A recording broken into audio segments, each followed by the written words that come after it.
Good evening. Can you hear me? Good evening, sir. Yeah, good evening. Yeah, today we are going to start with biomolecules. So biomolecules, we know that. So there will be a lot of biomolecules out there, like carbohydrates. First one is the carbohydrates. And any other biomolecules, something but proteins. Proteins are also in a biomolecule. And even a nucleic acid. Nucleic acid.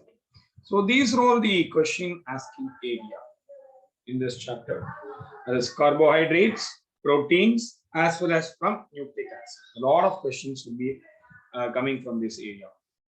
And then apart from this, we have some other biomolecules like proteins, vitamins,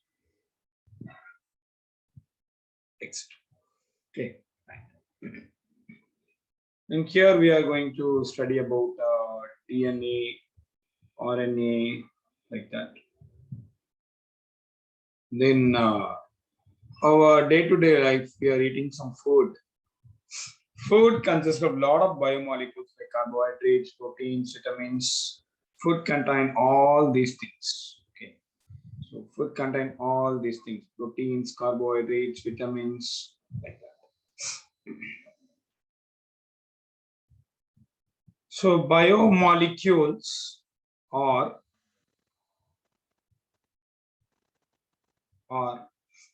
any molecule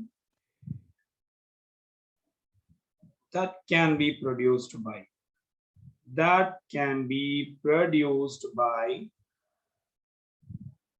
living organism. So the biomolecules which can be produced by living organism. For example, it may be a plant, it may be a human beings, okay, all are living organisms. So these living organisms, they form biomolecules. And in day-to-day life, we can see a lot of biomolecules in fruits. Say, for example, fruits contains a lot of carbohydrates.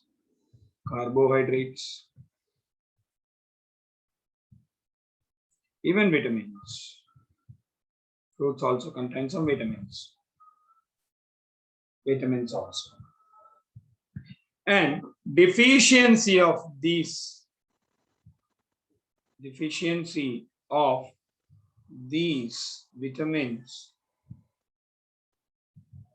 causes disease. So lacking of these biomolecules in our body, which causes diseases in our body.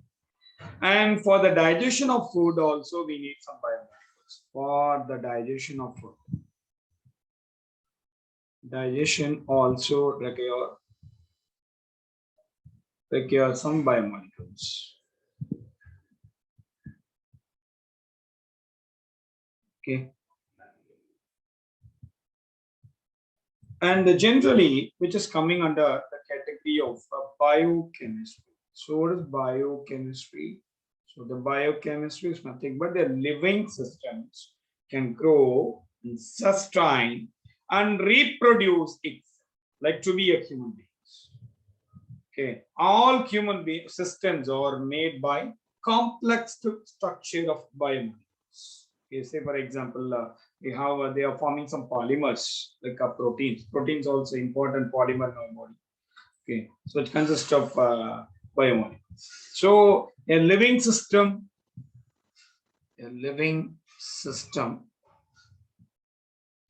can grow, sustain, and reproduce itself.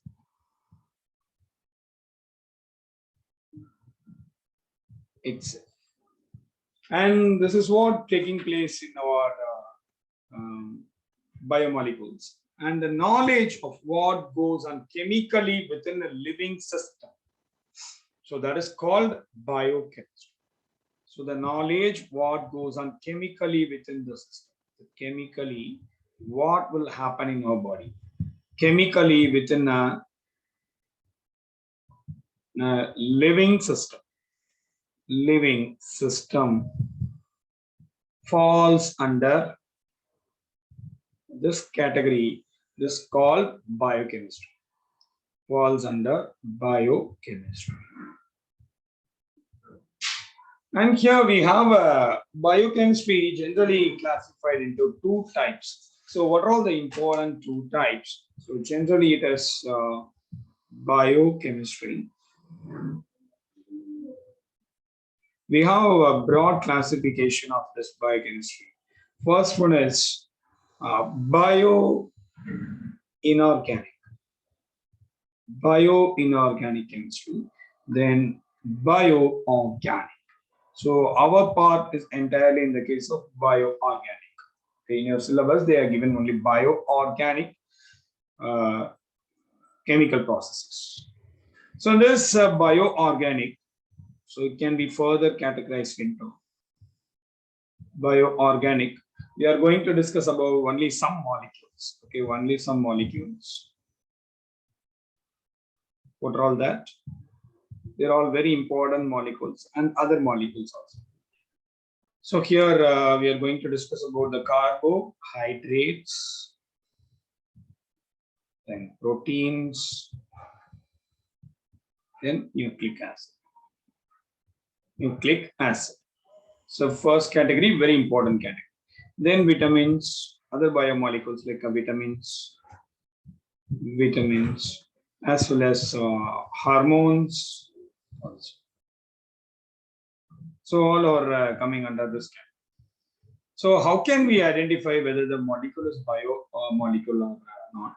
And it can be produced by the living things. We know that. And one more thing, let's get into the topic, that is carbohydrate. The first biomolecule is carbohydrate. So how will we identify carbohydrate? What does mean by carbohydrate? Carbohydrate. Anybody? Carbohydrate. Sir, carbon dioxide and water. Carbon dioxide and water. Okay. So which consists of a carbon as well as water. Am I right?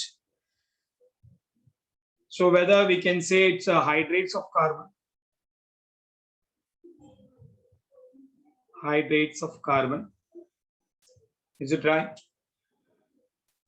Hydrates of carbon, we can say. Yeah, we can say hydrates of carbon, but that is a older definition. Why? So let's check. So carbohydrate is an organic compound which consists of a carbon, hydrogen, as well as oxygen. So it's an organic compound. Which one? Carbohydrate. It's an organic compound which consists of all those things, and they can be generally produced by plants. Generally produced by plants. So it may be a sugarcane,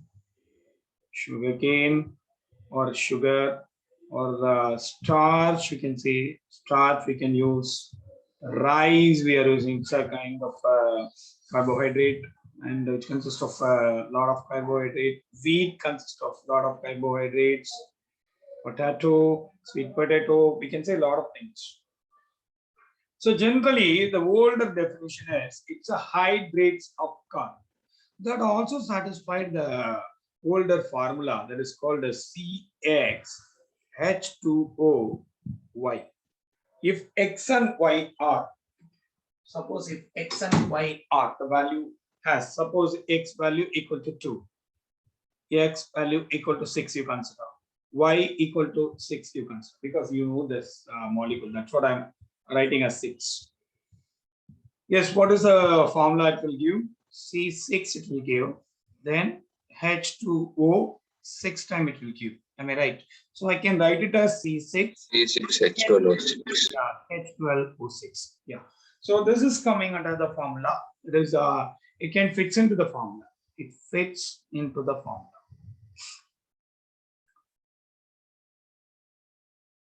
So is it right? So it fits into the formula. That's what it can be called as hydrates of carbon.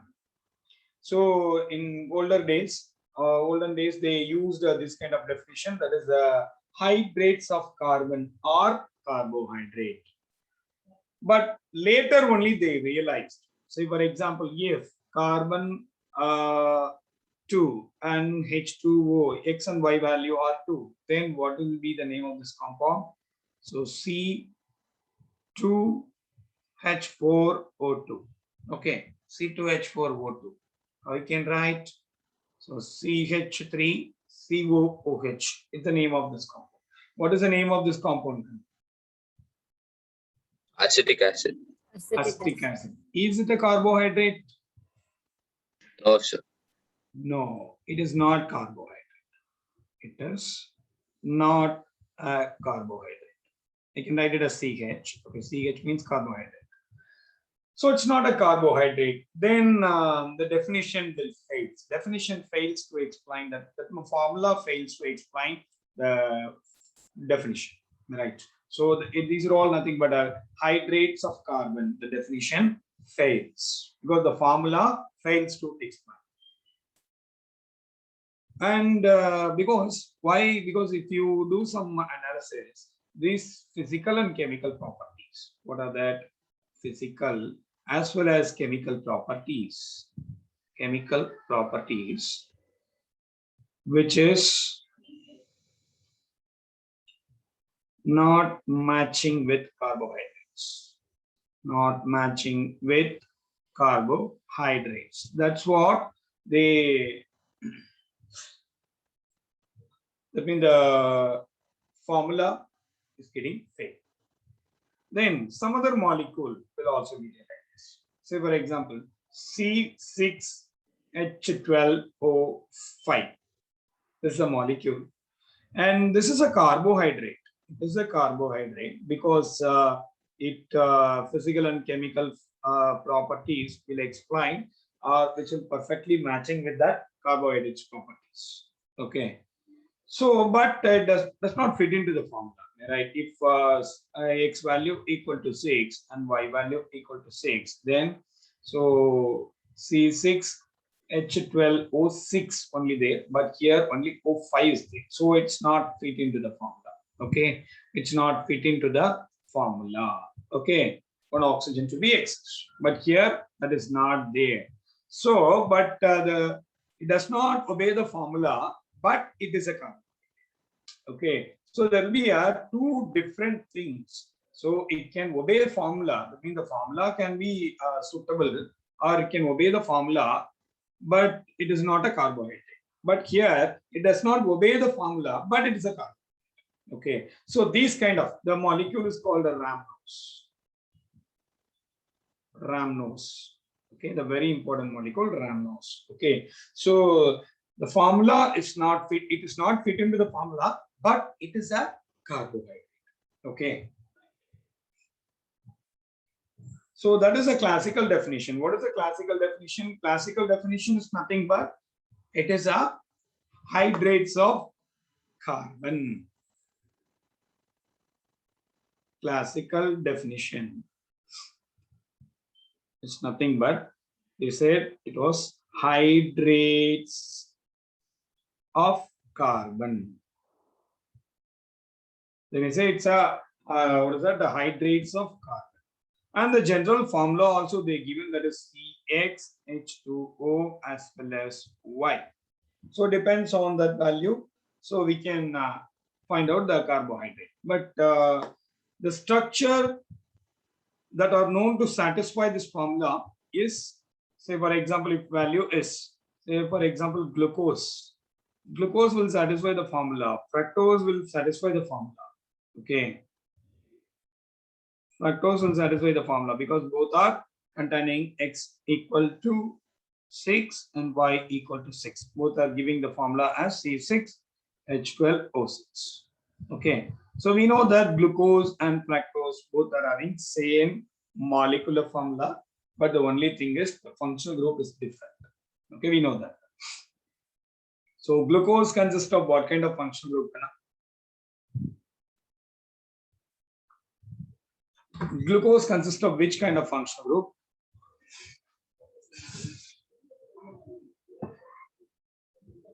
Glucose. Sir, aldehyde or ketone? Yeah, it's aldehyde. Glucose consists of aldehyde function group, but fructose consists of Ketone. keto function group. Okay. We know that acetic acid satisfies the formula, but it is not a carbohydrate because that physical and chemical property does not match with that carbohydrates. And rhamnose, it is not satisfying the formula, but it is a carbohydrate. Okay, so we know that. And the very important thing, these are all the some of the carbohydrates will be there. The first one is, so we are in need of some new definition, right? So we need of a new definition. So new definition or modern day definition or modern day definition. Modern definition, you can say.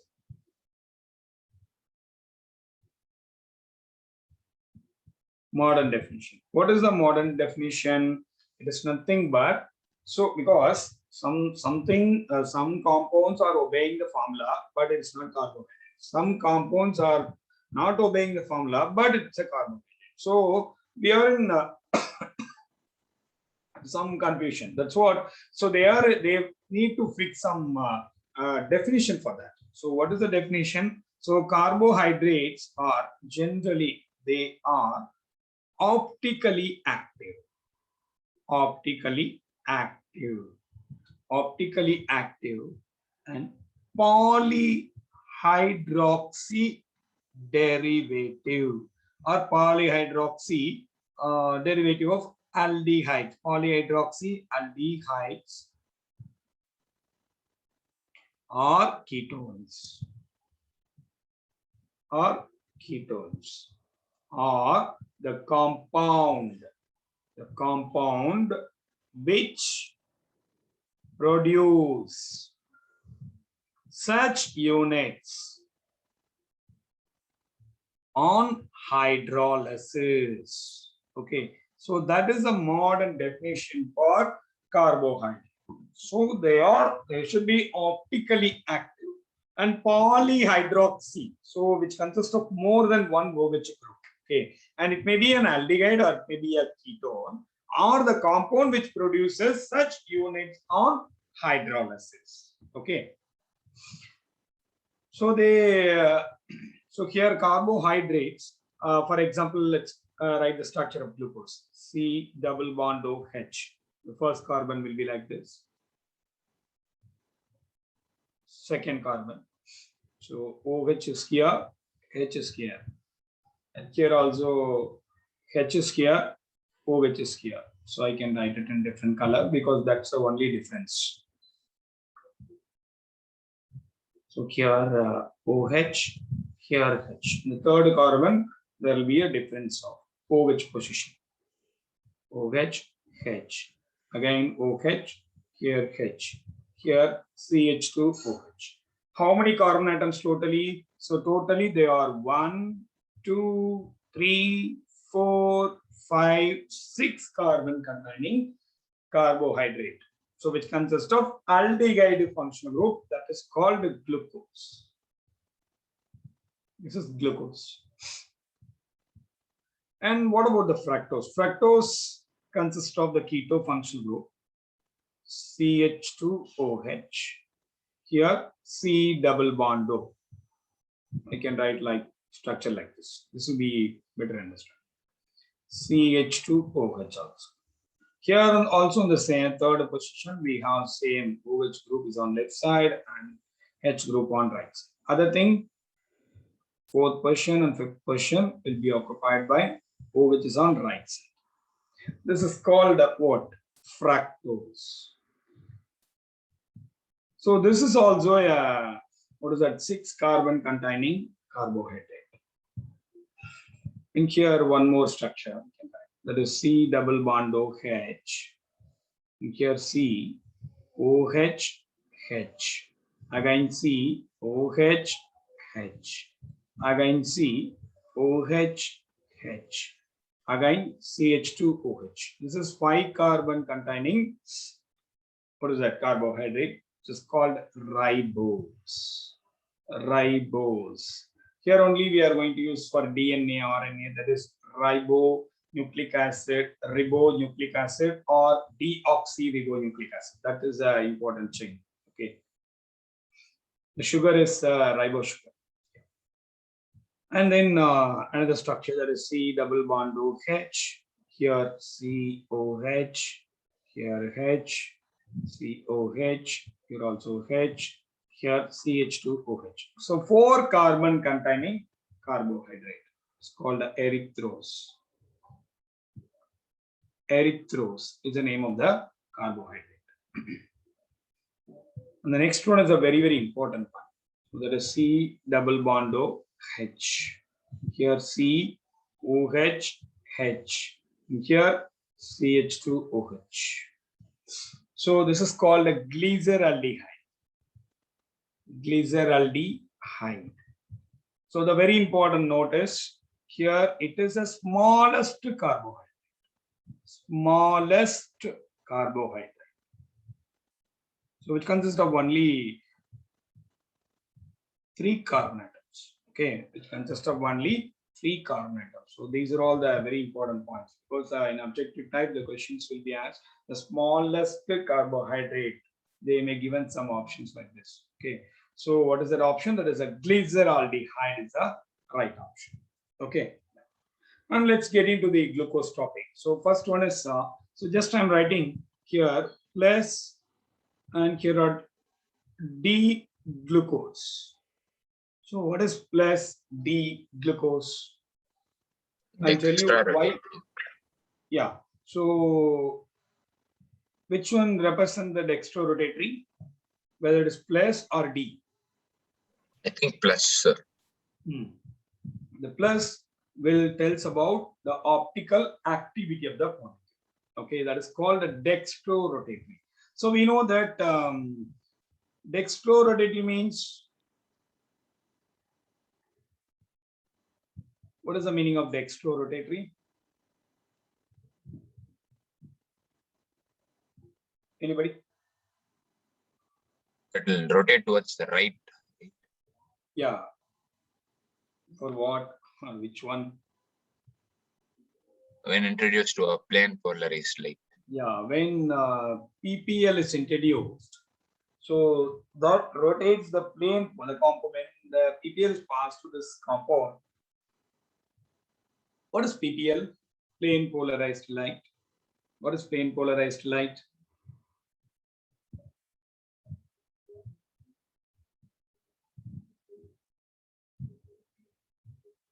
What is plane polarized light?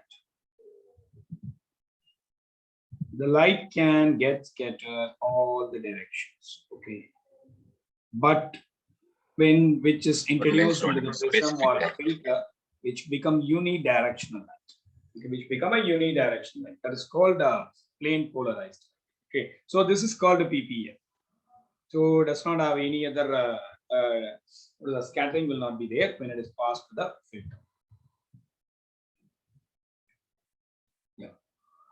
So when the plane polarized light is passed to the compound, then it can rotate this plane polarized light into clockwise direction.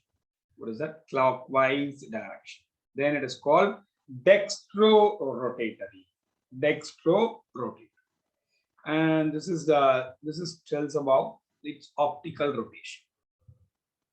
Optical rotation. So whether it is plus isomer or minus isomer. Okay. So that is called either it is rotating the plane polarized light towards to clockwise direction or anti-clockwise direction. That can be given by the representation of plus and minus. And here, what is the D? What is the D? It is a nomenclature. It's a nomenclature. Okay, it's a naming. So it's about the naming only we are using this kind of a D as well as L isomers. So what is D and what is L? I'll tell you. So here just we are going to write that glucose. Then we will discuss this. So here glucose consists of C double bond O and here H is there. Okay. And right, just I'm going to take a Fisher projection. So we know that this is a OH group is here and H group is here. And the third carbon, we know that. On third carbon, what is that difference? H will be present here and OH will be present here. Okay. Apart from that, all the carbon we have OH will be here and H will be here. Here also OH will be here, H will be here. How many carbon? 1, 2, 3, 4, 5, and 6. CH2OH. Am I right? So here, if you consider that, I'm going to write the same structure. So you have to find out the difference. What's the difference between the two structures? Just tell me what is the difference between these two structures. Here also CH2OH. And here it is OH, H. Then H, OH. And then it's not there. Here OH, here H is there.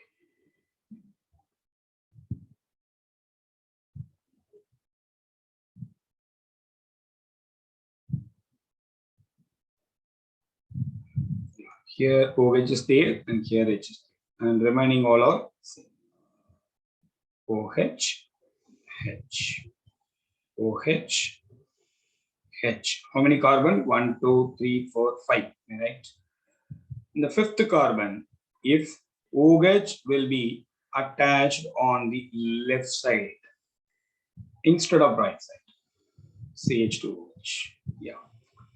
So in that means from bottom, the second carbon. From bottom, you have to look at the second carbon. If OH is present in right side, if OH which is present in right side, then it forms D-glucose. So just telling about the position of what is that OH group which is present in the fifth carbon. Okay, so for this molecule, and then this is also called L-glucose. What is the L-glucose? Here the OH group which is present in the left side. Left side. From the bottom, the second carbon. From the bottom, the second carbon, it should have this kind of arrangement. Then it is called, what is that? L isomer. This is D-glucose, this is L-glucose. Are you clear? D-glucose and L-glucose is there. Yeah. So now you can tell me how many, so in D-glucose, just come to the D-glucose. In D-glucose, how many chiral carbons are there? How many chiral carbons are there? You just check and tell. I think 4, right? 4. How? What are all that? Just tell me the number. Second, third, fourth, and fifth, right? Second, third, fourth, and fifth. Why cannot? Why can't be the first one? And why can't be the last one? You're right, because number 4 chiral carbon are there. Because 4 chiral carbon. chiral means we can supercompose it, right? Sorry, Kana? Sorry. So chirality is non-superimposable. Very good. Yeah, non-superimposable. Okay, fine. Then, so why can't this 6th carbon will not be a chiral molecule?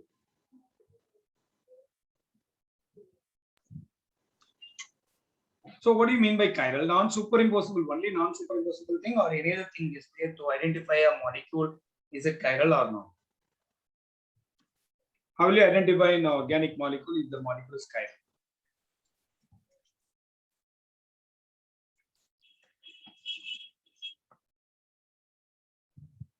Okay, what is chiral carbon?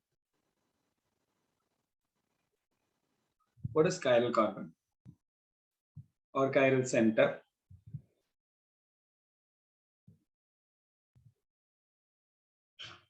Chiral center.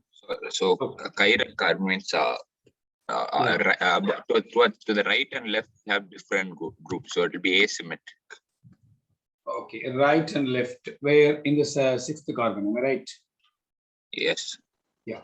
So what is the chiral carbon? The chiral carbon, the carbon valency, 4 valency should be satisfied by 4 different groups. And it will be asymmetric. 4 different groups. That is very important. If one group is different, second group is different, and also third group is different, and also a fourth group is different.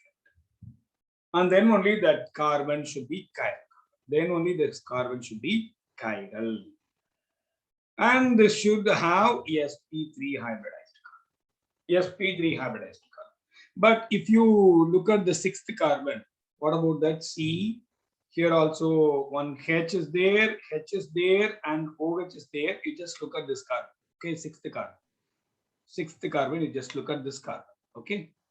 And above which the entire group is there. Okay, above the sixth carbon, this entire group is present as one side. That is in top side, this side. Okay. So how many different groups? This one different group, this one different group, and these two are same groups. Am I right? That is what that molecule is not chiral. It's a achiral molecule. Okay, it's a achiral molecule. Is that clear? That is what the sixth carbon will not be a chiral molecule. And what about the first carbon?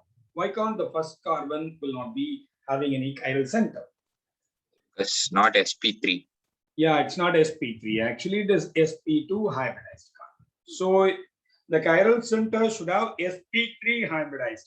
Okay. Right. In D-glucose, how many OH groups are located in right side? 3 OH groups are in right side. Am I right? In D-glucose. Just we are talking about the D-glucose only.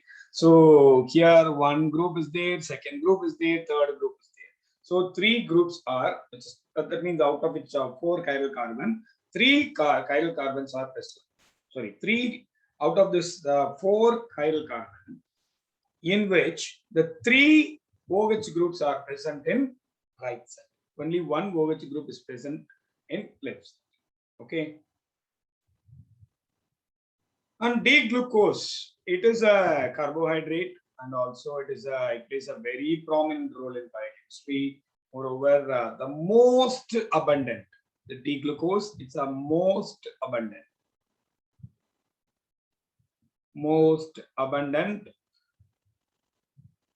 substance in biomolecules. So the most abundant substance in biomolecule is D-glucose. Okay. And how the D-glucose is getting prepared? So here plus D-glucose. Plus D-glucose. What is that plus D-glucose? The plus indicates about the rotatory, and D indicates its naming. Okay, it's naming. That means where that OH group present in the fifth carbon. Based on that, only it can be categorized as D and L isomer. And OS, OSE, which means that a sugar. OS, it will be end up with OS, that is sugar. Okay, right. What is the source of this D-glucose? Where it is available? How we can get it? Source. Normally it can be obtained from the plants only. Okay, so from the plants only we can get the carbohydrates. And here how the plants can synthesize the carbohydrate. It's very simple reaction. We know that in lower classes also we studied about this. When carbon dioxide reacts with in presence of a light, and it forms a carbohydrate. Am I right? Whether these things are enough to give the product like carbohydrate.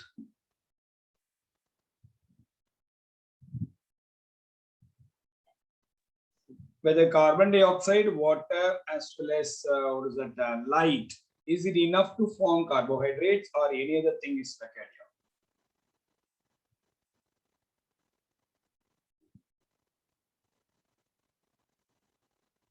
It's nothing but a photosynthesis reaction. Huh? Photosynthesis reaction. Okay. So what is the important requirement is here? So without this reaction won't happen. Do you know what is that?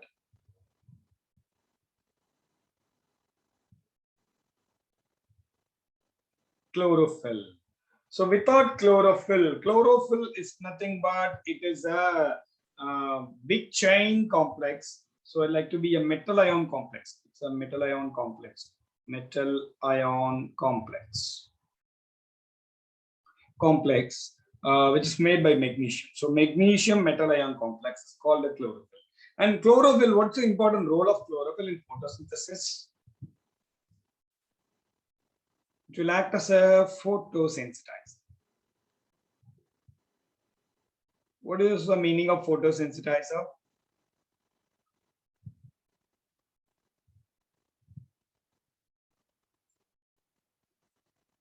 Because here the carbon dioxide as well as water does not have that much of capacity to absorb the light coming from the sunlight. And the chlorophyll will have a capacity to absorb the light, and that energy can be transferred to the reactant. Then the reactant can react to form its respective product as carbohydrates. Okay. Without chlorophyll, the photosynthesis won't take place. Okay. Very, very important. Okay. So without chlorophyll, the photosynthesis won't taking place. If photosynthesis is not there, we are not getting any carbohydrates from plants. Okay. So the chlorophyll is a very, very important unit. And what is that storage of plus D glucose goes in biopolymers? That means where these D-glucose are present, or the D-glucose which produces some interconvertible forms, which will involving some interconvertible form. What are all that? Some interconvertible form also it will involving. What are all that? Let's check. So here D-glucose, so which can produce starch, and also cellulose. And a very important thing that is called a glycogen.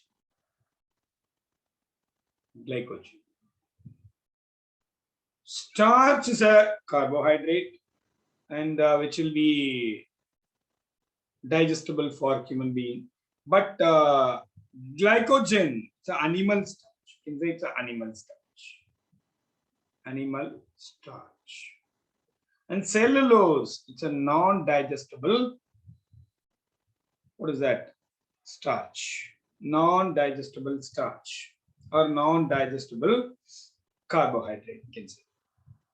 And both are all are interconvertible form, which means that so the D-glucose can be produced by starch as well as by glycogen. That means the backward reaction will also possible for this.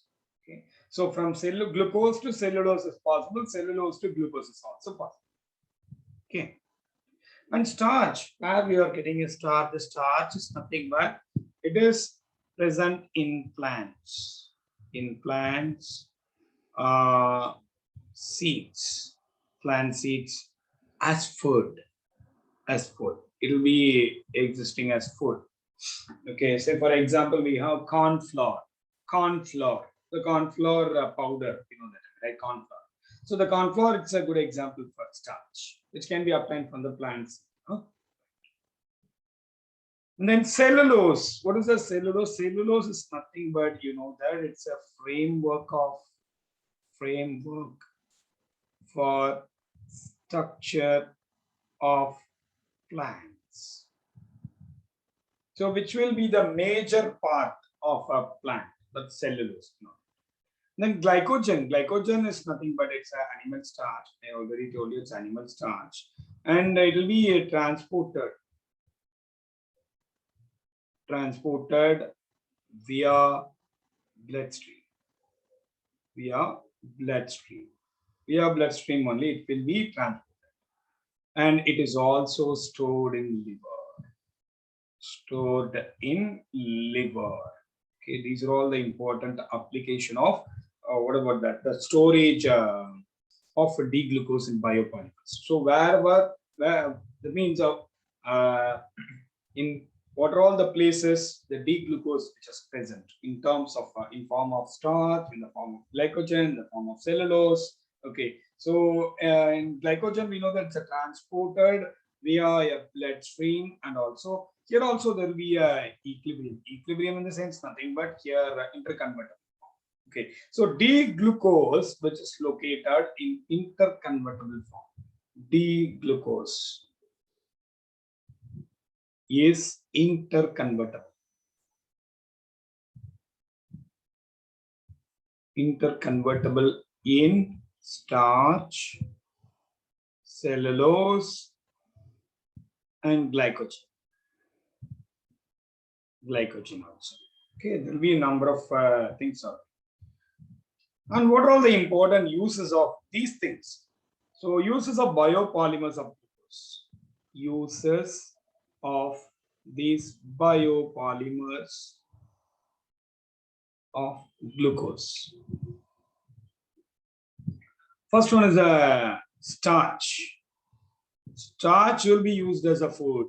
Okay, in terms of food, it is available. What is that? In terms of rice, in terms of wheat, in terms of potatoes.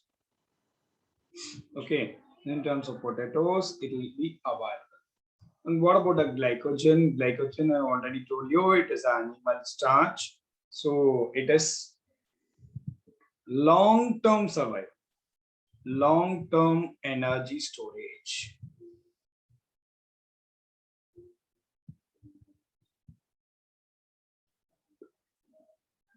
Long-term energy storage in liver as well as muscles and cellulose. So it has a lot of importance, lot of applications. We are using a paper. Paper is a kind of cellulose. Even we are using a wood which will be used for making construction, making buildings. Okay, and cotton which is used to make a dress, okay, like a clothing. So likewise, it has a variety of applications. But the cellulose also having these kind of applications. Yeah.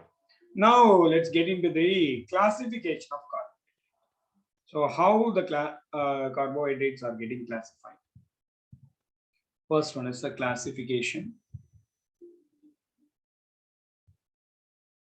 So in this first category is on the basis of functional group. Functional group. Based on functional group, it can be categorized into two types. So based on functional group, it can be categorized into two types. One is polyhydroxy. We know that glucose is a polyhydroxy aldehyde. And another one is polyhydroxy ketone.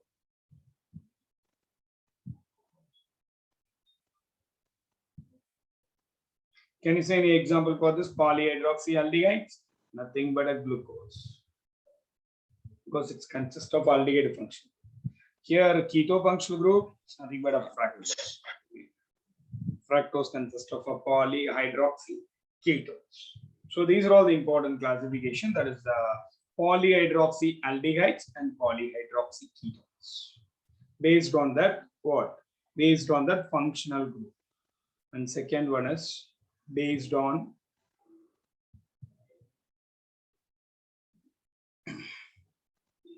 reducing nature.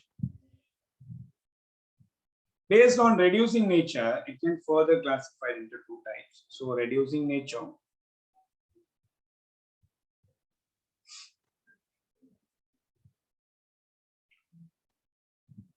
the first one is reducing, another one is non-reducing.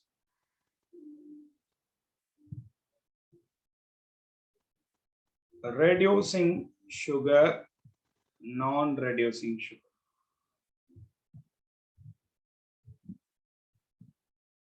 So what is the meaning of reducing and non-reducing sugar? Because if glucose is at a reducing sugar or non-reducing sugar?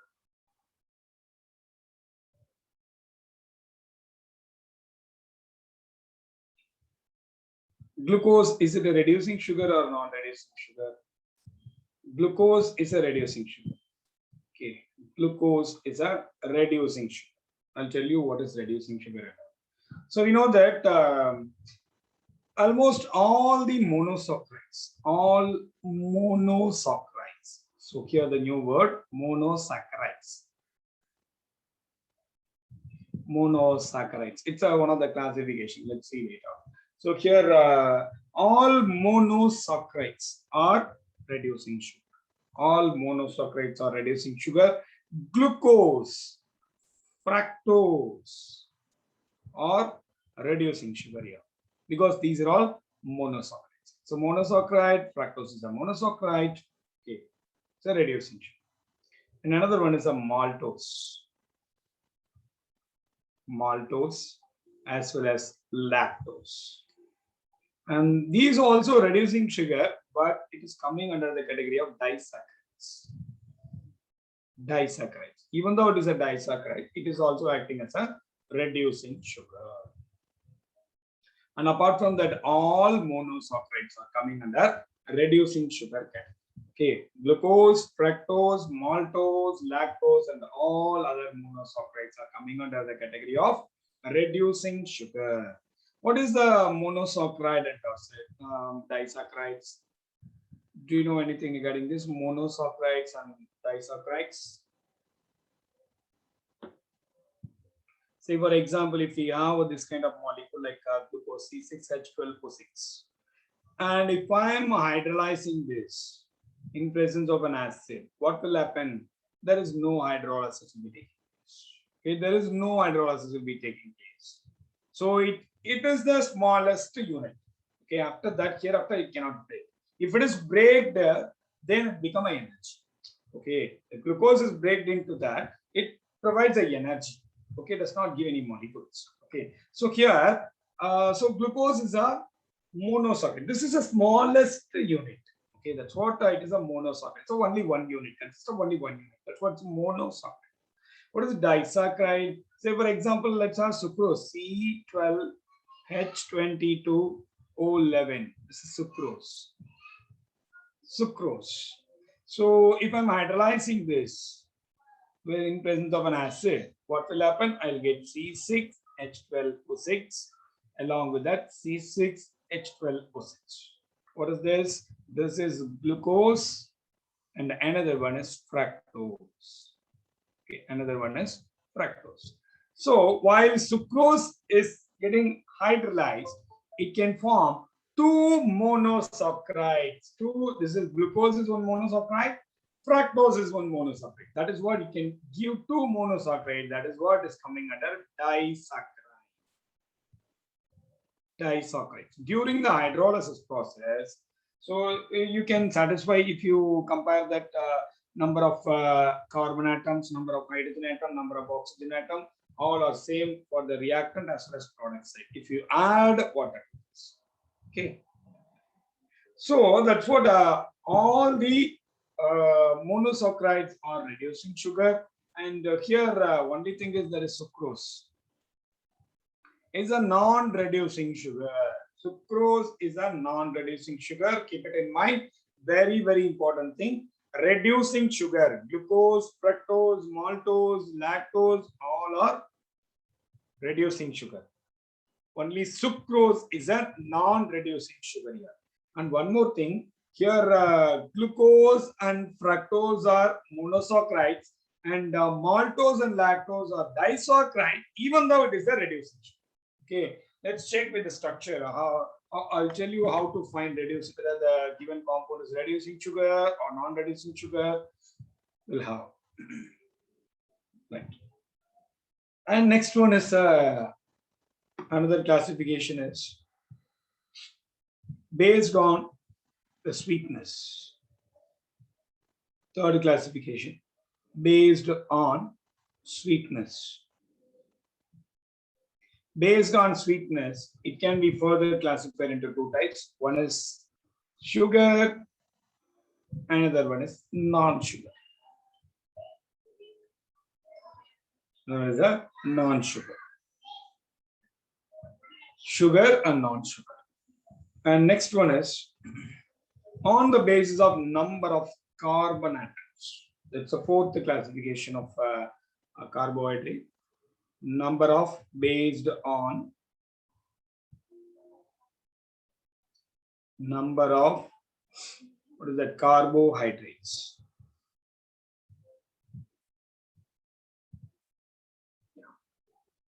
Say for example, if three number of carbon atoms are there, if the number of carbon atoms are three, we can say here number of carbon atom, and here it's a general term. Here is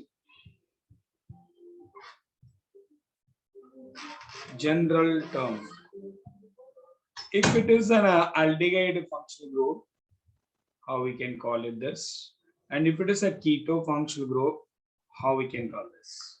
So here based on number of carbon atoms, if number of carbon atoms are 3, then it will be called as, because we know that these are all sugars, so that we have to use the term OSC. Okay, so 3 carbon atoms, so it is called a triose. Triose we can say. If aldehyde is the functional group, then we can call it as aldotriose. Aldotriose. If the ketone is a functional group, then it is called ketotriose. Ketotriose. If the number of carbon atoms are 4, then how we can call it? Tetrose. And here it is aldotetrose and ketotetrose. If the number of carbon atoms are 6, very, very important, 6, which will be called as hexose. It will be otherwise called as aldohexose and ketohexose. Aldohexose and ketohexose. Here, glucose, it's a kind of aldohexose, and ketohexose is nothing but fructose. Here, glucose, it's a good example for aldohexose, and fructose, it's a good example for ketohexose. Okay. Yeah, my question is, so if the total number of carbon atoms are there, hexose, we can write. Suppose they given carbohydrate, a carbohydrate contains 4 carbon atoms. 4 carbon atoms with an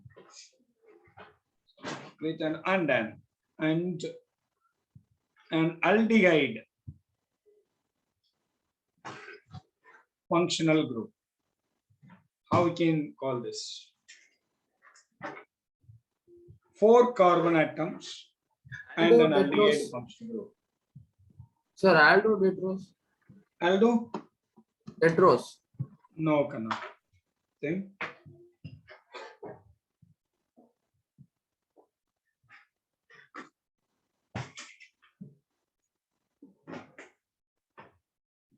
So there are 4 carbon atoms along with an aldehyde functional group. Aldehyde also consists of 1 carbon atom. You must include this. Okay. So then it is aldopentose. Aldopentose is the name of the. Okay. Aldopentose. Say for example, likewise the same carbohydrate contains same 4 carbon atom and a keto group. Then how we can call this? Or we can say this, it's ketopentose, because the keto group also contains 1 carbon atom. We must include all the carbon atoms while naming this. Okay, so but here I said the number of carbon atom is 6, then it's called hexose. If the question paper, they will be given like this also, 4 carbon containing carbohydrate with an aldehyde functional group or under an aldehyde functional group, then here you must include this 4 plus 1, 5, totally pentose. You have to write it as pentose. Okay, it's another important classification. Yeah. Another the important classification, this is the fifth classification. So on the basis of number of product during hydrolysis or on hydrolysis. So while hydrolyzing it, how many products it can form? Based on that also, we can call this as a, we can classify this as some categories. What is that? Based on that number of product while hydrolyzing. So here it can be classified into, there is a product of hydrolysis. The first classification is monosaccharides. So here the saccharide, the word coming from shakar.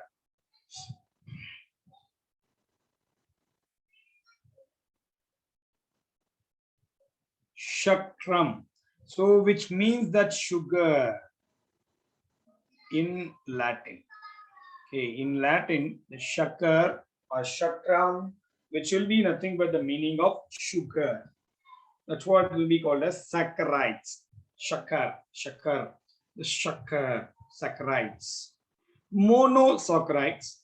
And another one is the second classification is very important classification. That is oligosaccharides. Oligosaccharides. And the next classification is, it's called the polysaccharides.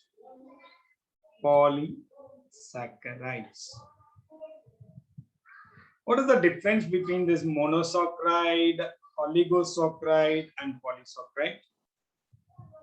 So here monosaccharide, I already told you, it is a smallest unit. Okay, so hereafter which do not undergo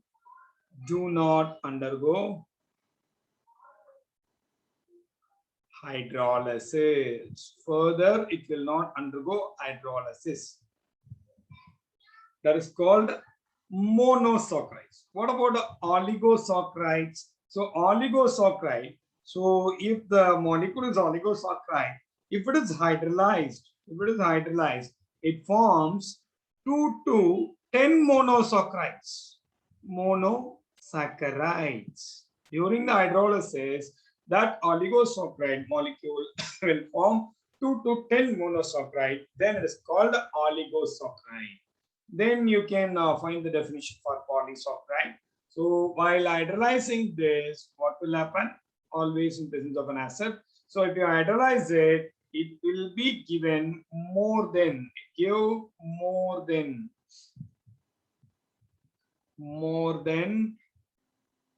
monosaccharides. Then it is called polysaccharides. Yeah. Let's have some examples for monosaccharides, oligosaccharides, and polysaccharides.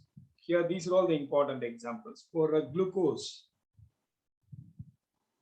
fructose, ribose, glyceraldehyde, all are monosaccharides. And here, sucrose, maltose, lactose, all are good examples for oligosaccharides. Sucrose is a disaccharide, maltose is a disaccharide, lactose is a disaccharide. So 2 to more than 2, that means up to 10 monosaccharides forms, means that is coming under the category of oligosaccharides. And what about that polysaccharides? Very important, that is a starch, and then cellulose, then glycogen. These are all the important examples for polysaccharides. Okay, so very, very important.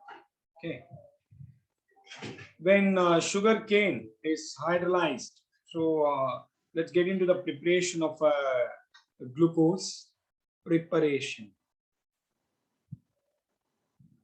of glucose.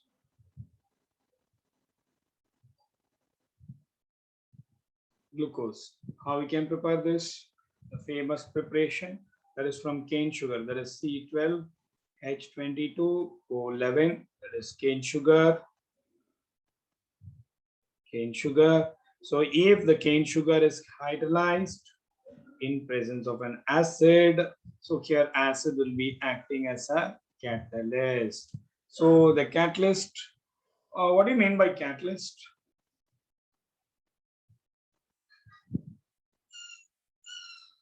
Sir, a chemical compound that speeds up the reaction, sir.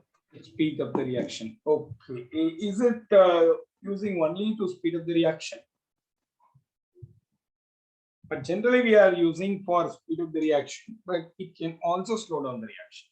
Okay. So the catalyst which is used as a substance to alter the rate of reaction.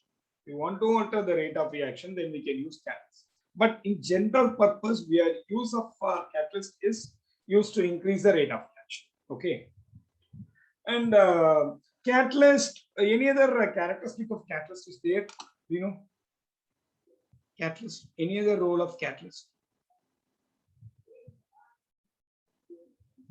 Speed up the reaction, sir. Okay. Sir, it does not like, sir, it only speeds up the reaction, but it doesn't affect the reaction. That is, after the reaction is over, we'll get back the catalyst. Very good, very good. So after completion of the reaction, the catalyst will get regenerated. That's Yes. one of the important points. Very good, Karan. And one more thing, the catalyst does not take part in the reaction. Does not take part in the reaction. Does just provide its surface. In surface chemistry, we are going to study detailed information. And it does not initiate the reaction also. Already one ongoing process is there. In that ongoing process, if you add some catalyst, that will either speed up or slow down the reaction. So here, so that is, these are all some of the characteristic of catalyst. Here, acid will be used as a catalyst. Okay. So acid catalyst. So after completion of the reaction, we get regenerated acid. This is the first preparation, that is glucose can be obtained from the cane sugar by the way of hydrolyzing in presence of a catalyst. It forms glucose as well as a fructose. Okay, it can give glucose as well as fructose. So what are all the sources? Sources of glucose? Sources of glucose, we can say, what are all the sources? So it can be obtained from monosaccharides. So it can be obtained from oligosaccharides, polysaccharides, like that also. Okay. For a polysaccharides, if you have a polysaccharide, from the polysaccharide, say for example, if you consider this is glucose, another glucose, another glucose, another glucose. It is chain will be continuing. Okay. Suppose n number of glucose are there. If I'm having n number of glucose are there. Yeah, just we are going to do hydrolysis. Okay. How many amount of water we should add? So we should add only n minus 1 water should add. Why? N minus 1, because if n number of what is that glucose is there, we have to add n minus 1 water. Why you have to take n minus 1 water?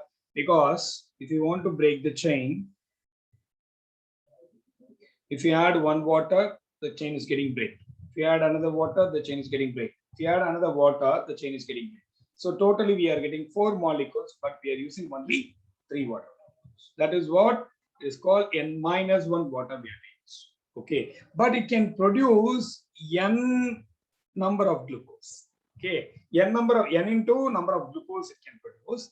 Okay, so but we have to use only n minus 1 amount of water we have to use. Okay, for a polysaccharide containing n units, n minus 1 water molecules are required for hydrolysis. Okay, so it's a very, very important one. This kind of question may also be asked. Okay.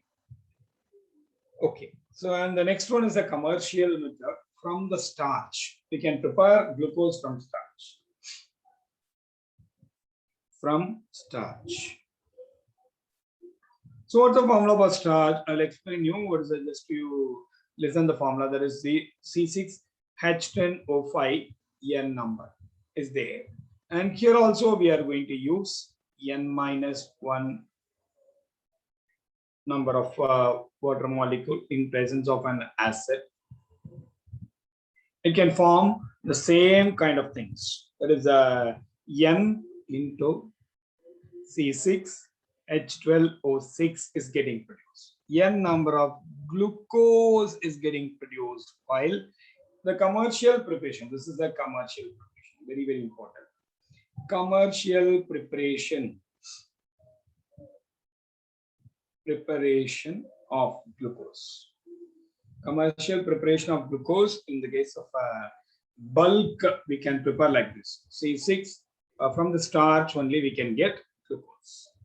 And here we have to use some acid, and we have to use a dilute acid always. Okay. So what kind of acid? It may be HCl, H2SO4, HNO3, whatever it may be. But usually they won't use HNO3. HCl, H2SO4 we can use. Around the temperature of 393 Kelvin temperature. Around 2 to 3 atmospheric pressure. So under this condition, that starch can be converted into glucose. Okay. The second preparation, commercial method, I can get prepared a glucose like this. Okay. And then very important thing, these are all the evidences or proof of glucose structure. So we said we write some formula, we write some structure, how the structure will be proved. Okay. So based on some these kind of details only, the structure will be proved. So what is that? The first one is the combustion process. Combustion products. So if you combust that product, the percentage of elements we can find. That means from that we can find out empirical formula. Okay, empirical formula we can find. Once the empirical formula is found out, then we can go with that molecular structure. Okay. So first thing is the combustion product. So from the combustion product means if the material or if the given compound, that is glucose, will be undergoing combustion reaction, then what it will form? So it will produce some amount of carbon. Okay. So then we can measure the amount of carbon which is absorbed. Okay. Usually it will be taken in crucibles. Okay. Crucibles, we can say silica crucibles like that. So this is a high temperature withstanding material which is called the crucibles. Okay. So in this crucible only we can take these kind of things, and that will be kept under a furnace. So we have a lot of furnace. Okay. Like muffled furnace. So based on temperature, what we have to use, based on that we can use different type of furnaces. Okay.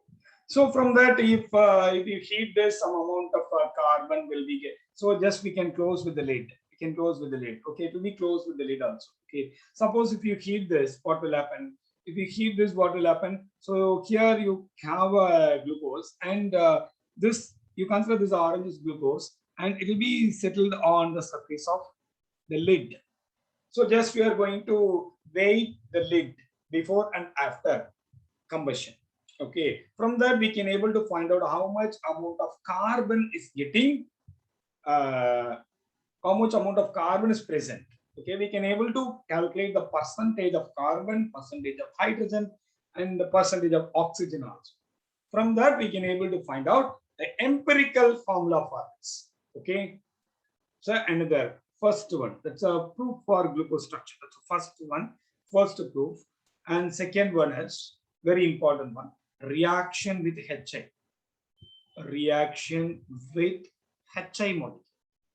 Reaction with HI. We know that HI is a strong acid, right?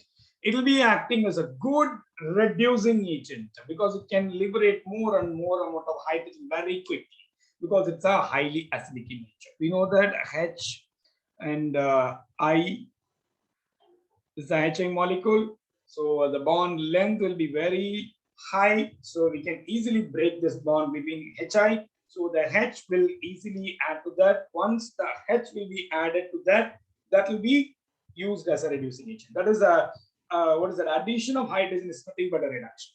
Okay. So if the compound which is used to produce more amount of hydrogen very quickly, then will be acting as a good reducing agent.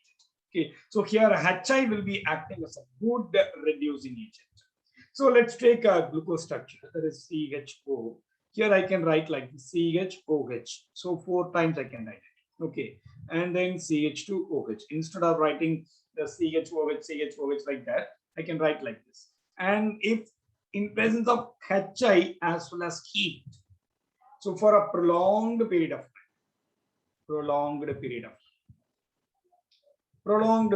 time, it can give, that means it can provide a hydrogen very easily, so that it can act as a strong reducing agent.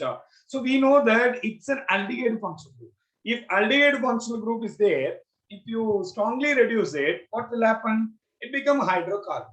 Am I right? And it's a alcohol is there. 1 degree alcohol is there, 2 degree alcohol is there, everything is getting reduced. Even aldehyde is reducing to hydrocarbon, then 2 degree alcohol, 1 degree alcohol, all are coming to hydrocarbon. Okay, so here I can get CH3 and CH2 4 times, then CH3. Okay, so here nothing but the removal of hydrogen or addition of removal of oxygen or addition of hydrogen is nothing but a reduction. Here I can get what kind of product? The product I can get is N-hexane. N-hexane. So what is the important observation we are getting here, which proves that the reaction proves that all carbons are attached in a straight chain. Okay, straight chain. All the carbon atoms are attached in a straight chain. This is an important observation we are getting from the reaction of HI. When the glucose, which is reacting with the HI at a high temperature over a prolonged period of time, it will provide N-hexane, is a straight chain compound. From that, we observe that in glucose molecule, all the carbon atoms are attached with that straight chain.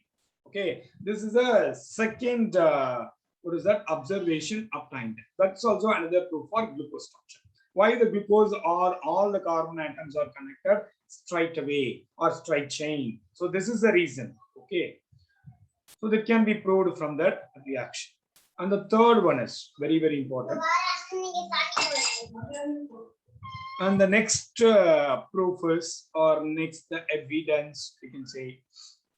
So when the glucose, which is reacting with CHO and here CHOH, I can write it as 4 times, totally 6 carbon atoms. No? So CH2OH I can here. If it is reacting with NH2OH, what is the name of this compound? Anybody? What is the name of this compound? We already thought that in aldehyde chapter.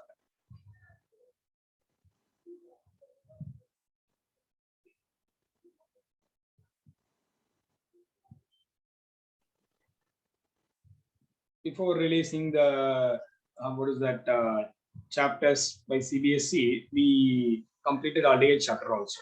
I think so. We gone with aldehyde chapter. NH2OH, it's nothing but a hydroxyamine. Very good, Kana. Very good. Hydroxylamine. Hydroxy group is there and amine group is there. So hydroxylamine. So when aldehydes and ketones, or particularly a carbonyl compounds like aldehydes and ketones, are reacting with ammonia derivative, then it can form this kind of products. What kind of product is that? So it's a very simple reaction. It's a very simple reaction. So I can write this C double bond OH. CHO group I can write like this. And this NH2 group I can write this. The H2 as well as this O will go out.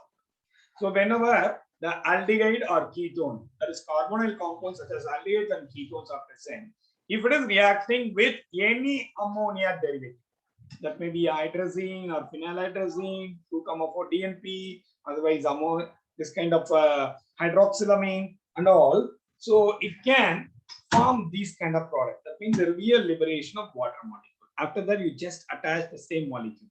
So here C, H is there, and here in this double bond, just we can add NOH. That's it. So remaining N is there, and here OH is there. Just we can add this only. So after that, remaining are same. Right. So here CHOH, that is for 4 times, and here CH2OH. Okay. What about this name of this one? This is called oxime. So when hydroxylamine, which is reacting with aldehydes and ketones, that form its respective oximes. Okay. So that forms a respective oximes. Okay. So here the aldehyde group is present. That can be confirmed by this test. Okay. If suppose the same thing which is be reacting with the same C double bond OH and glucose, that is CHOH 4 times. Just I have taken then CH2OH. If it is reacting with HCN, what kind of product I can get? When aldehydes and ketones are reacting with HCN, that forms cyanohydrin as a product. What is a cyanohydrin? When C double bond OH is there. Say for example, some RCH4.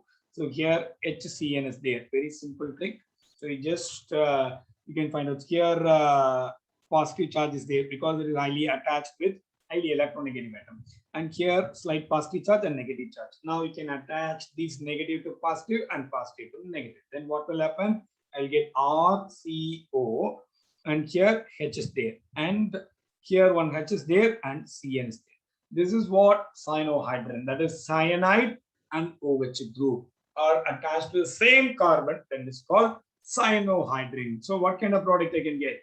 CH. Instead of this double bond, I can get OH and here CN is getting attached.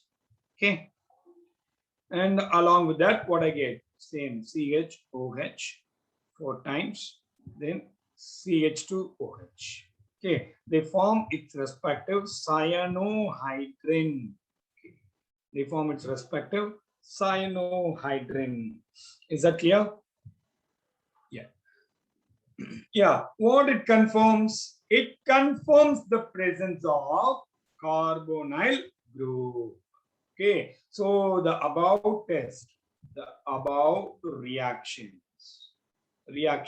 confirms the presence of what? Carbonyl compound, carbonyl group. Okay, the carbonyl group. So the carbonyl group is present or not, that can be decided with the help of reacting the glucose with the hydroxylamine or HCN. Then it forms respective product like oxide as well as cyanohydrin. Okay, so the important reaction. And next one, the fourth proof. What is the structure for? Why we are getting the stretching structure? Why the groups are there like that? Okay, so for that we are giving a proof. So and then fourth proof is what? So it's nothing but in the same glucose, C double bond OH and here CHOH 4 times, and here also CH2OH. When it is reacting with what is that bromine as well as water, bromine and water, okay, which will be acting as a mild oxidizing agent. What is that? The combination of these two things will act as a mild oxidizing agent. Mild oxidizing agent. Yeah. If it is a mild oxidizing agent, so the groups can get oxidized. Which group can get oxidized? Aldehyde groups can get oxidized as carboxylic acid. Okay, aldehyde group is getting oxidized as carboxylic acid. CHOH again CH2OH. What kind of product it can give? The name of the product is gluconic acid. Gluconic acid. Okay. When glucose, which will be reacting with a mild oxidizing agent like bromine as well as water, it forms its respective gluconic acid. Okay. So that means if you use aldose, it will give aldonic acid. If you use ketone, use ketonic acid. Okay. If you use aldose, you can use aldonic acid. Aldonic acid. If you use ketone, it will but ketonic acid will not be formed generally. Why? Why? Here is the only test for aldose only. Why it is not suitable for ketones?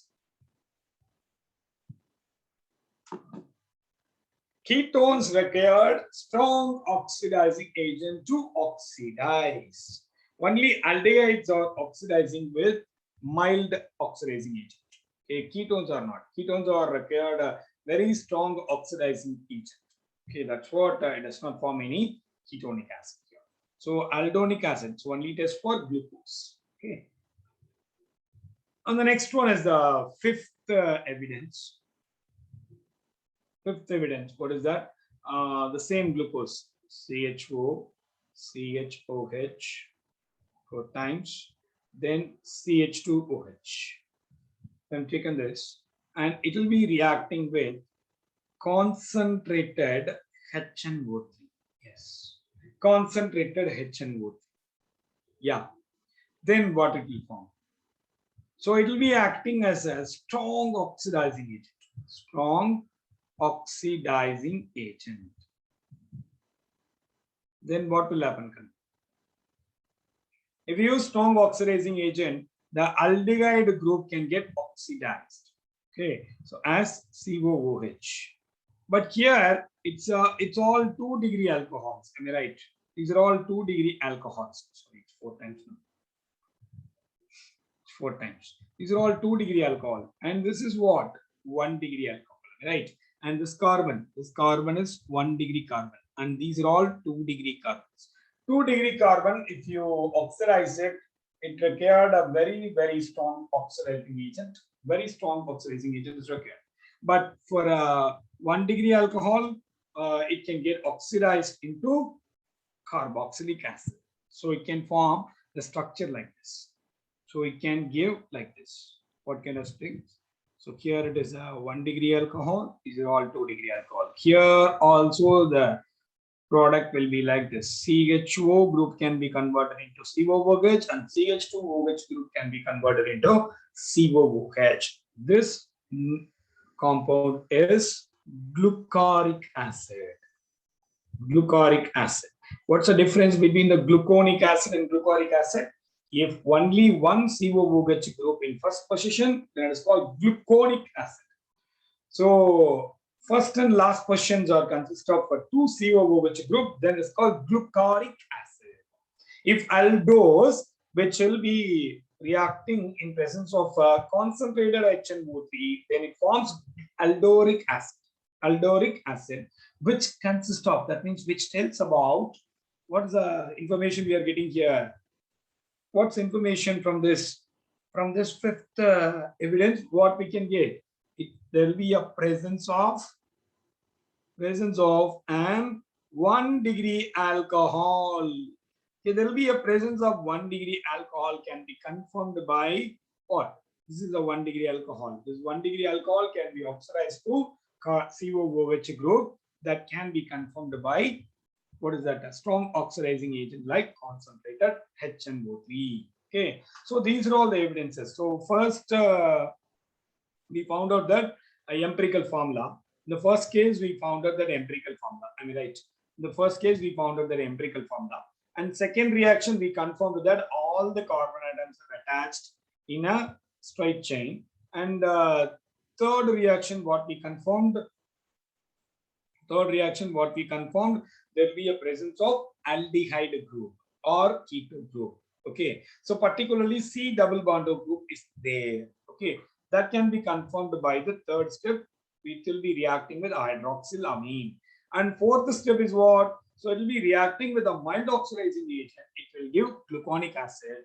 But if it is with strong oxidizing agent, the last 1 degree alcohol will also getting oxidized to form carboxylic acid. So that confirms the presence of 1 degree alcohol. Okay. So these are all the 5 evidences for glucose structure. And one more thing is there, when glucose, it's the 6th one. C double bond OH, and here CHOH. Here also CH2OH. This is glucose structure. When glucose, which is reacting with acid anhydride. Acid anhydride. What is that acid anhydride? You know what is acid anhydride? Say for example, let's take these two acids, CH3C double bond OH. Sir, Yes, please. sir, is it CHOH4 or just CHOH? Yeah, 4 times. I missed it.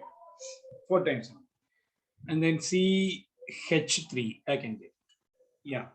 Then if water molecule, if we heat this, some water molecule is getting eliminated and the remaining product will be called as acid anhydride. Because this is carboxylic acid. If the two carboxylic acid are undergoing heat, suppose if we are heating this, there will be a liberation of water molecule and the remaining product will be called as acid anhydride. OC double bond CH3. Yes. Just I'm going to take this one. That is CH3, C double bond O, C double bond CH3. This acid anhydride I have taken. So what kind of things is getting produced here? C double bond H, and here CHOAC, that is acid anhydride. I can write it like this. Okay. So and here 4 times, along with that CH2OAC. So what is that AC? AC nothing but acid anhydride. Okay. So this is called acid anhydride. AC. Okay. So AC is nothing but C double bond CH3 group. Okay. Aceto group. It's aceto group. Okay. Acid anhydride means that is AC2O. This is called acid anhydride. This is what acid anhydride. Okay. Nothing but very simple reaction. Say for example, when CH3, C double bond O, C double bond CH3 is there. Okay. If it is reacting with alcoholic functional group ROH, because here we have OH groups. Am I right? Here we have 5 OH groups. Okay. Yeah. So that's what I'm taken alcohol. If alcohol is getting reacting, what kind of product here? H plus is getting comes out, and the CH3CO minus will comes out. So what will be our product? That is R dash O, then C double bond O CH3, and remaining is H plus and CH3CO minus. That is CH3 COOH. I'll get formed acid as a product. Okay, along with that, ester is my product. You can get RCOOR is an ester. Okay, this is an ester. And this reaction will be conducted in presence of pyridine. Pyridine base. It will be acting as a mild base. Why it is acting as a, why we are using pyridine here? So in this reaction, the pyridine which will be used, because it's a reversible reaction. Okay. So if pyridine will not be used, the acid will be reacting with ester, again it forms its respective, this kind of things. But as soon as the acid is formed, we have to neutralize this with this mild base, because the pyridine will be acting as a mild base, which is, it's a mild base, which will be used to neutralize the acid formed in the reaction, that can be neutralized with the help of pyridine. Is that clear? Okay, this is also another evidence, that is, which forms pentaester. So the pentaesters will confirm what? There will be a presence of 5 OH group. 5 OH group, and all the OH group OH group attached with each carbon. Okay, all the OH group attached with each carbon. That means the 5 carbon which will be attached with 5 different carbon, 5 OH group will be attached. Which means that the OH will not be attached in any same carbon. Okay, that kind of information we can get it from this reaction. Is that clear? So the glucose is concluded to have, what is that? 5 alcoholic group. That is 5 alcoholic group. Alcoholic group. Conclusion we can give 5 alcoholic group and 1 aldehyde group. 1 aldehyde group. And all, that means all on 1 aldehyde group, yeah, 1 aldehyde CHO group, and all OH groups are attached individually with 5 carbons. Okay, so each carbon attached with 1 OH. Okay, that is what. And here 2 OH groups are, suppose if 2 OH groups are attached with same carbon, then what will happen? Same carbon, then the compound is unstable. Okay, that is what glucose forms a glucose is a stable compound which consists of 5 alcoholic group, 1 CHO group, and each OH group which will be attached with each carbon atoms. Okay, so 5 OH group will be attached with 5 different carbon atoms. Okay, from that we can conclude the structure of glucose. Okay, I can, after which we'll stop. We'll see next week. Okay.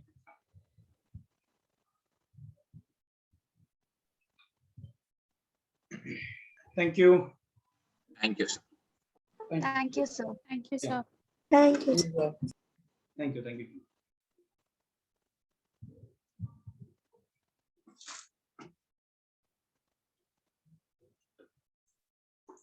Thank you. Thank you. Thank you.